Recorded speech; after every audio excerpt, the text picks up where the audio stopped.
Good morning. So today we're going to begin lesson number 34, which is our first lesson on literal equations.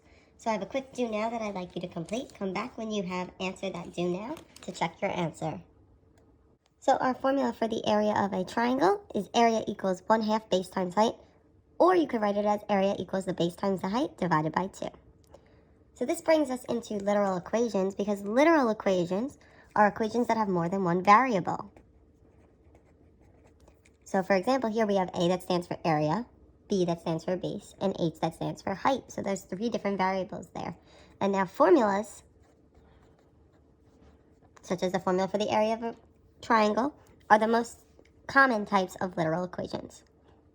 So we have another example. To find the area of a rectangle, what formula will we use? Well, we know the formula of a rectangle is area equals base times height. So now what if we were given, so we're going to use that formula, area equals base times height. We were given the area, so we know what the area is, and we know what the base is, but not the height. How would we find the height?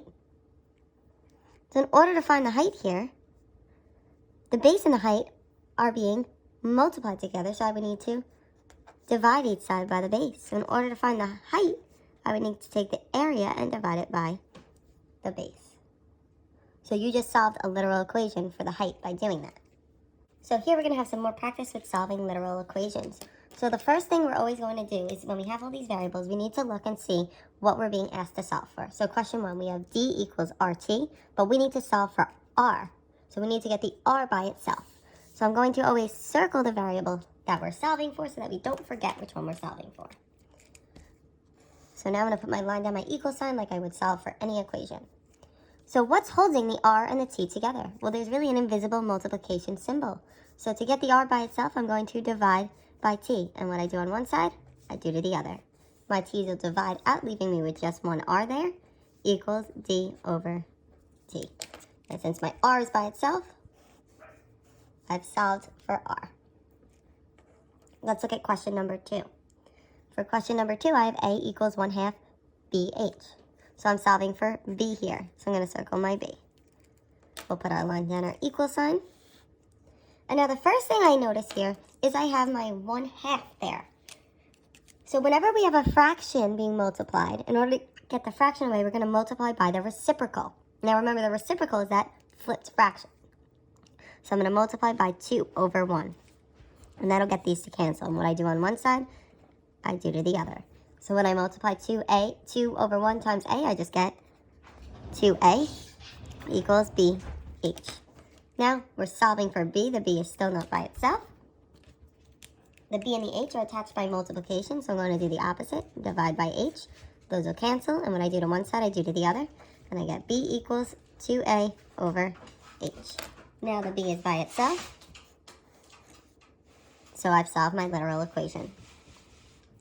Let's look at number 3. Number 3, I'm solving for Y. So I'm going to circle my Y.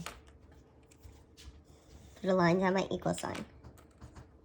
So here, I have 3x plus 2y equals z. So I need to move the 3x over, so I'm going to subtract 3x. And what I do on one side, I do to the other. So then here, I'm left with 2y equals z minus 3x. Now you can't combine them because they are not like terms. They do not have the same variable.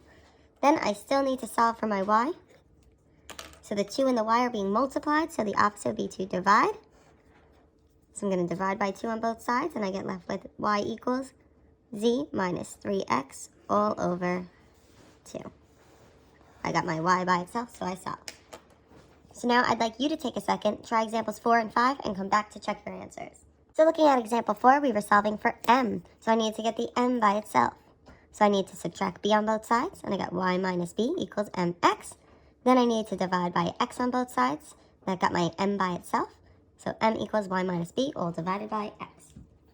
Then example number 5, I have ex minus 2y equals 3z, and I need to get the x by itself. So in order to get the x by itself, I need to first add the 2y on both sides to move the 2y over, and I get ex equals 3z plus 2y. Then to get the e away from the x, I need to divide on both sides, and I end up with just x equals 3z plus 2y over e. If you have any questions, please comment on this video or in the Google Classroom, and complete practice worksheet number 34.